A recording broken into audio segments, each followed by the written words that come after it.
Good morning, જય શ્રી કૃષ્ણ. ઘરનું બધું કામ કરીને સરસ મજાની રેડી થઈ ગઈ ને ત્યાં વિચાર આવ્યો કે લાવ ને ટેબલ સાફ કરી નાખું. અને ત્યાં પછી મારા હાથમાં ડ્રોઈંગ બુક આવી ગઈ છે ને આ બધા ડ્રોઈંગ છે ને મેં કોરોના ટાઈમમાં ડ્રો કરેલા છે. જોકે કોરોના ટાઈમને અત્યારે કંઈ યાદ કરવા જેવો છે નહીં, કેમ કે કોરોના ટાઈમમાં ઘણા પરિવાર એવા છે કે જેણે પોતાના સ્વજનો ખોયા છે અને ઘણો પરિવાર એવો પણ છે કે જે બીમારીની ચપેટમાં આવી ગયું છે.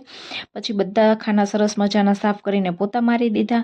અને આ પીવુંનો સામાન છે ને મારે જોતો હતો ને ત્યારે મને આડો નહોતો આવ્યો, અત્યારે હામો દેખાણો છે. હવે શું કામનું? અને ત્યાં તો અમારા રાધાજી ઉઠી ગયા છે, હવે એક કામ આપણું સરસ થાય નહીં.